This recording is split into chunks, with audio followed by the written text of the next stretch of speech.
So what are we actually doing? It's just the rock up there. There's a rock inside there that's all covered in like suckers and things that don't need to be there. And if we can get rid of them one time, then we maybe control it from this point forward, so David can move on with his project of of having someone come down and pronounce it the rock we think it is, which we know it is. We know it is, and document it that it's an historical rock and has some historical. This is King's Rock, but this is also known as Sowams Knoll.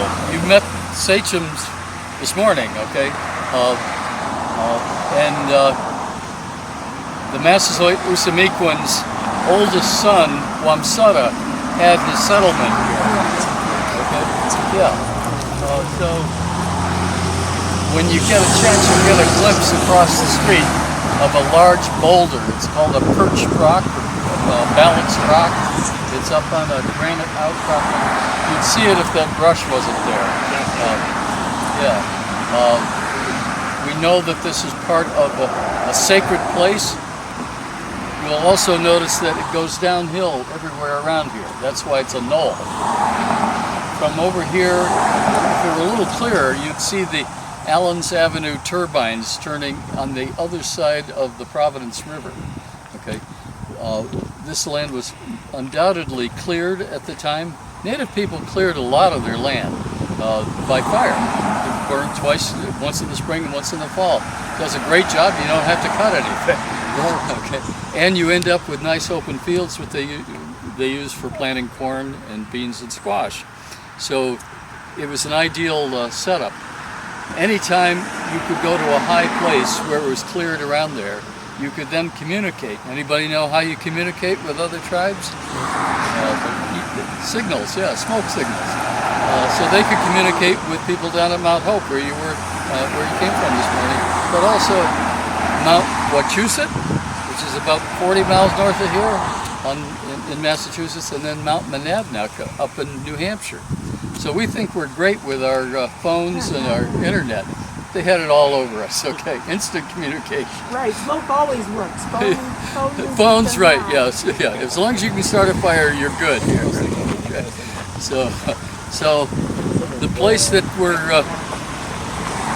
going to work was called the National Grinding Stone, because once you get up there and do a little clearing, you'll see that there's about a 1 foot wide groove right down through the top. It's a flat rock, and we believe that that groove was used to grind corn by rolling a large rock over it. Okay, so it became a grinding stone.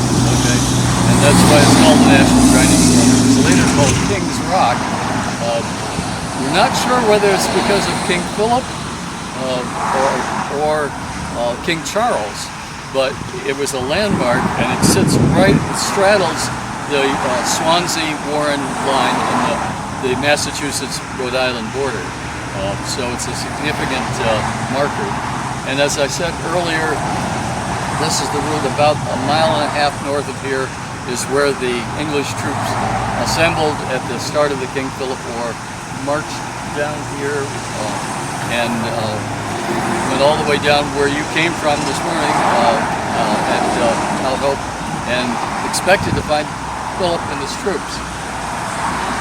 He was a lot smarter than that. He knew they were coming. They booked. They took mashoons or their canoes across the river underneath. Did you see the Mount Hope Bridge at all? Probably not. Okay. If you go a little further south, there's a big suspension bridge. And they went across the Portsmouth there and eluded the English. They were totally stymied. They built a fort at Mount Hope, but it was meaningless. It was crazy, and finally gave up looking for Philip. Meanwhile, he was on his way up to western Massachusetts, and that's how the war broke out. So that's a little bit. I've got brochures I'll give you once you're done, so you don't have to carry them around. And I don't know when the lunch delivery is going to be, but you probably get an hour's worth of work in before that anyway, right? Yep. Yeah. Okay.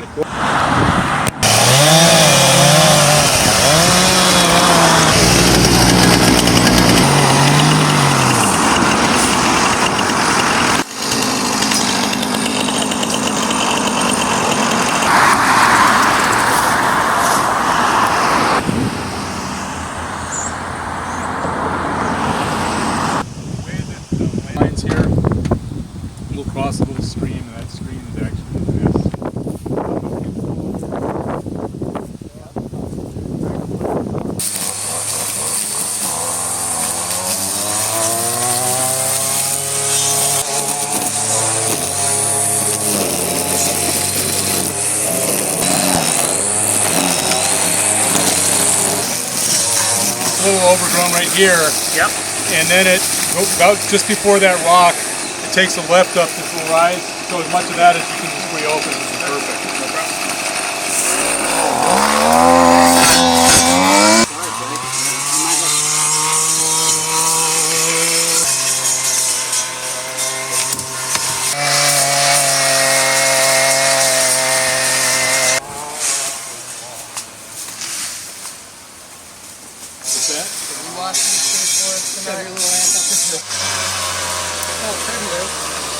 It's good. It was all of the geology, the geography around here is glacial. So glaciers retreated about 12,000 years ago, left these big spines of rock, and they run north and south for maybe 6 or 8 miles, kind of ending up in Narragansett Bay down just to the south of us. Conflicts that they had, occasional, was with the Narragansett tribe, which was sort of the dominant tribe in the island, and still around, and a few years back got federal recognition. And, they're kind of, Narragansett Bay is named after them, so people know a lot about the Narragansetts, deservedly. But the Pokanoket were the equivalent of the Narragansetts for a long time. And this particular location is famous because Roger Williams was a Puritan minister who got kicked out of a Massachusetts Bay colony up to the north in 1636 and ran away before he could be arrested in the middle of January of 1636. Came down here to meet the Pokanoket that he knew, and the Massasoit, or the leader, Somaquin. And when he arrived, he had pneumonia, and the snow was deep. It was really like a cold winter, and they kept him here as their guest for about a month and nursed him back to health. The Tumtuck at Mount Hope. It's lovely.